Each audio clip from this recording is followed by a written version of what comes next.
12 ज्योतिर्लिंगों में से विश्व विख्यात बाबा महाकाल का मंदिर। यहाँ पर हजारों लाखों की संख्या में लोग अपनी मुरादें लेकर बाबा महाकाल के दरबार में दर्शन करने के हेतु पहुँचते हैं। लेकिन उस समय रंग में भंग पड़ जाता है जब यहाँ किसी प्रकार का विवाद खड़ा हो जाता है।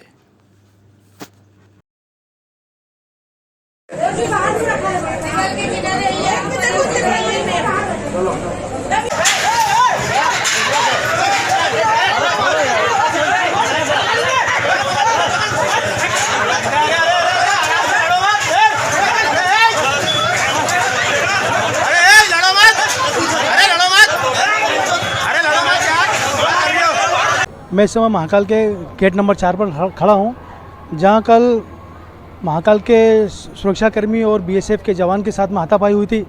उसी घटनाक्रम को लेकर मैं आज इस महाकाल के 4 नंबर गेट पर खड़ा हुआ हूँ। और यही वही गेट है जहाँ पर कल जिस सुरक्षाकर्मी और अपने जो बीएसएफ के जवान उनके साथ में घटनाक्रम जो हुआ था, उसी के बारे में आपको बताता हूँ। बीएसएफ का जो जवान जो होता है, अगर साल भर की ड्यूटी करने के बाद में बॉर्डर पे ड्यूटी करने के बाद में 12 दिन की छुट्टी पे अगर आता है, तो वो अपने माता पिता को तीर्थ यात्रा कराना चाहता है।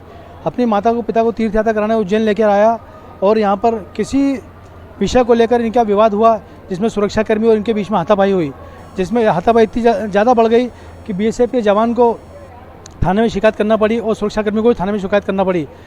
जब देश का जवान शहीद होता है तो शहीद पर राजनीतिक रोटियाँ सेकने वाले बहुत से लोग खड़े हो जाते हैं, बहुत ज़ोर ज़ोर के नारे लगाए जाते हैं सेना के सम्मान में, फलाने मैदान में। लेकिन जब सेना के जवान की महाकाल मंदिर में पिटाई होती है तो किसी सामाजिक संस्था को कोई उस सेना के जवान से परोपकार नहीं है, क्योंकि शहीद के ऊपर राजनीति रोटी सेकना सभी को आता है। और ये उसी दिन ये बड़ा शर्मिंदगी का विषय है उज्जैन की महाकाल की नगरी में कि विश्व विख्यात महाकाल मंदिर में कोई सेना का जवान अपने बूढ़े माता पिता को दर्शन कराने आता है और उसके माता पिता के सामने अगर ऐसी घटना होती है तो उस जवान का निश्चय ही उसका मनोबल टूटता है देश के प्रति।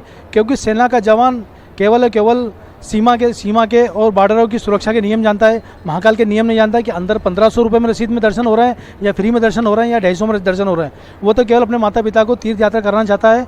लेकिन उसके बाद में इस प्रकार की घटना होती है, बड़ी निंदनीय है। जब सेना का जवान पिटता है तो कोई मैदान में नहीं आता है, केवल शहीदों पर रोटी सेकने का काम किया जाता है।